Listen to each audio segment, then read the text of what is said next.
This video is going to go over how to find the max or min of a function using calculus and the TI-Nspire CX. Okay, so what I've done is I've pulled a problem from AP Classroom. This is a multiple choice calculator allowed, and the problem says consider all right circular cylinders for which the sum of the height and the circumference is 30 centimeters. What is the radius of the one with maximum volume? Okay, so what we need to do here is we need to write a formula for volume, then we need to find the max of that, and then we need to find the radius that produces that maximum. Okay, so what I've done is in Word I kind of wrote out the information that we know. So they tell us that 30 centimeters is equal to the height plus 2 pi r. That's the circumference, right? And they tell us that right here, the sum of the height and circumference is 30 centimeters. So that's in there. Then what I did is I isolated, or I solved for h, right? So I subtracted 2 pi r from both sides, got this equation. And then I said, all right, well, now I can write the equation in one variable. If the volume of a cylinder is equal to pi r squared times h, and then we replace this h with this, we get pi r squared times 30 minus 2 pi r. Okay, so now this equation right here, right? This is the one that we want to graph. Take a derivative, use a derivative to find the maximum. Okay, so I'm going to take this equation, I'm going to plug it in. I'm just going to replace r with x, same thing. So let me go to the CX. Normally I like to work out documents, but just to make this a little bit easier, I'm going to work out a scratch pad. I want to make a graph, so I'm going to push B on the keypad. All right, and then I want to type an equation in. So if you push the tab button, it'll take you to the kind of formula emulator, or formula enterer, I guess. So I want to do pi x squared, let's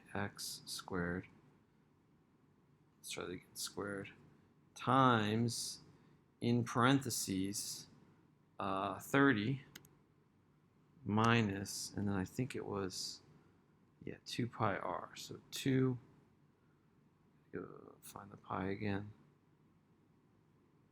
2 pi x. Okay. There I've got my graph. So we want to find the max, right?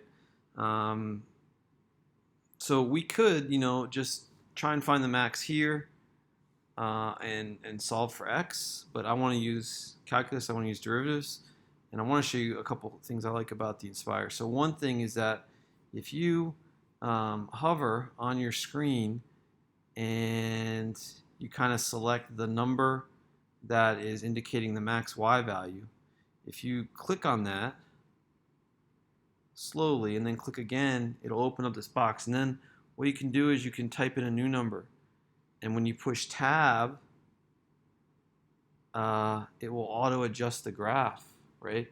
So we can kind of adjust around and get a window that we like. So I don't really need to see this. I'm going to make this a negative, I don't know, maybe a -2 now.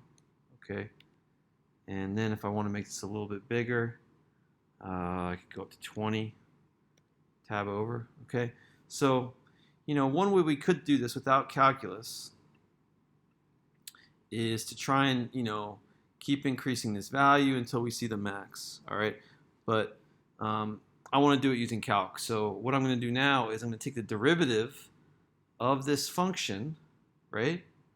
This function here, using the calculator, and ask it to graph that. Okay, so if I push tab again, it'll take me, now I've got f2, and what I want to do is I want to take the derivative of f1. So I'm going to select this button right here, which has a bunch of different calculus notation, and I want to take the derivative.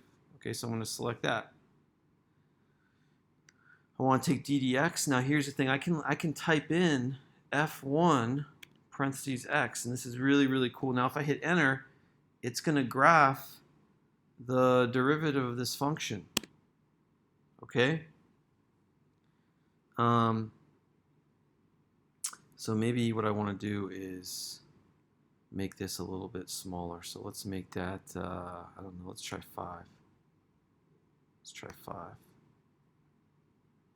Okay, so we know, right, if we want a maximum, which is what this is asking for, we want the derivative to go from positive to negative. Okay, so the red graph is the derivative. So the red graph is positive here, then it's 0, then it's negative. Okay, it also looks like it's 0 here, but it's going from negative to positive, so that's going to be a min. So we don't really want that. We want to find this 0, right? Because that's going to be the x value, which for us indicates the radius, that will have the max volume. Okay, so the way to do that now, I'm going to go menu.